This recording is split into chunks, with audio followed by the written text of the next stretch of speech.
The horizon darkened, sails like dragon wings cut through the morning mist. Longships, sleek and menacing, sliced towards the Frankish shores. On board, warriors gripped their axes. Panic erupted, villagers screamed, warning bells clanged desperately from small coastal churches. The Vikings had arrived. They were the terror of the 9th century, a storm unleashed from the north. Fear became a constant companion for those living in Francia. Once Francia had been a titan. Under Charlemagne, the Frankish Empire stretched vast and powerful. Charlemagne, crowned emperor in 800 AD, had consolidated power. He had reformed the military. He had fostered a renaissance of learning. His reign brought a measure of stability, but giants can fall. Charlemagne died in 814. His son, Louis the Pious, struggled to maintain unity. After Louis's death, the empire fractured. The Treaty of Verdun in 843 carved the once mighty empire into 3 kingdoms. This division was catastrophic. The Vikings, hearing tales of rich lands and distracted rulers, began to test the waters. Francia was exposed. The rivers of Francia became highways for Viking terror: the Seine, the Loire, the Garonne. These great waterways, once arteries of trade and communication, were now channels of invasion. The Vikings' longships were marvels of naval engineering. Their shallow drafts meant they could sail far upstream. They could bypass coastal defenses. They could strike deep into the agricultural heartlands. Inland towns and wealthy monasteries, previously safe, now lived in fear. In 841, the city of Rouen learned this terrible lesson. A Viking fleet sailed up the Seine. They fell upon the unsuspecting city. Rouen was plundered. It was burned. The Frankish realm was a snake pit of internal rivalries. The grandsons of Charlemagne and their successors were often more interested in fighting each other than in uniting against the common Viking enemy. Civil wars flared up constantly. Ambitious nobles sought to expand their own power. This disunity played directly into Viking hands. A kingdom divided against itself cannot stand, and Francia was deeply, dangerously divided. The Vikings were shrewd political players.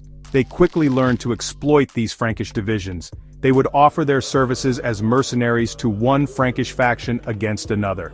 Viking warriors, paid by Frankish gold, fighting alongside Frankish troops against other Franks. It was a cynical, brutal game, and the Vikings played it well. They profited from the chaos. They weakened all sides. The policy of paying Danegeld became a recurring theme. When Frankish rulers felt too weak to fight, they paid the Vikings to go away. It was a pragmatic, short-term solution, but in the long run, it was disastrous. King Charles the Bald, ruler of West Francia, witnessed firsthand the devastation. He had paid Danegeld. He had seen Paris threatened. He understood, perhaps better than many of his contemporaries, that appeasement was not a sustainable strategy. The Vikings would not simply take their silver and disappear forever. They would always come back for more. Charles realized that Francia needed a new approach. A defensive revolution was required. A key moment came in 864 with the Edict of Petre. Charles ordered the construction of fortified bridges at key river crossings. These were designed to block the Vikings' watery highways. If the longships couldn't sail upstream, their ability to strike deep inland would be severely curtailed. He also commanded the strengthening of town walls. Cities and important settlements were to become hard targets, not easy pickings.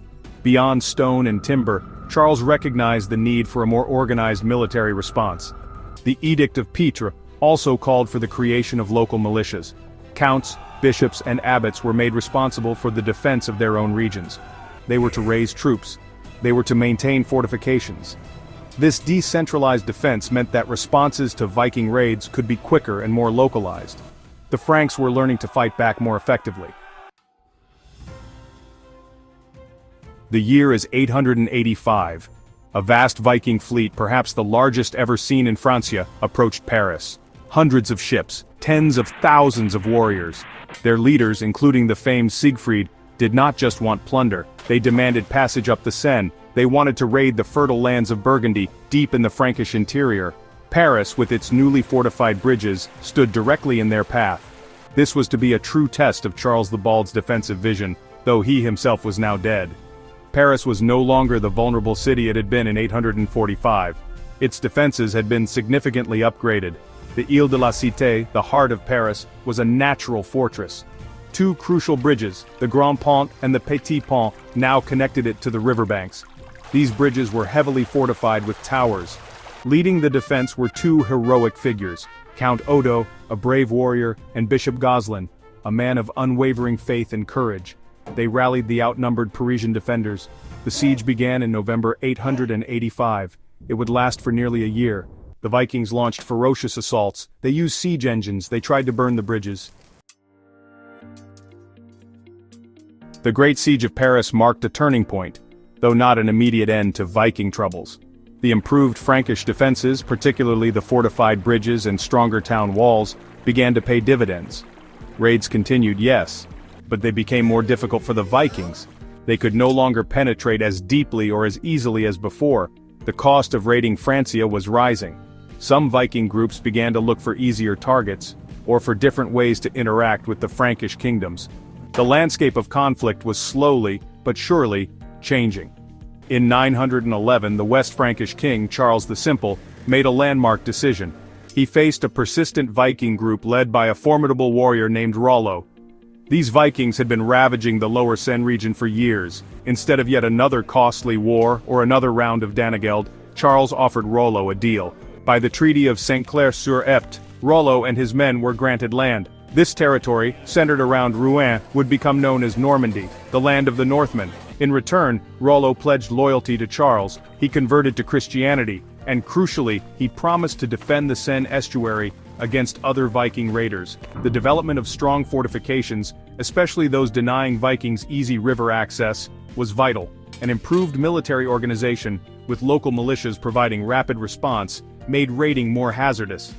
The Franks weathered the storm, and in doing so, shaped the future of France.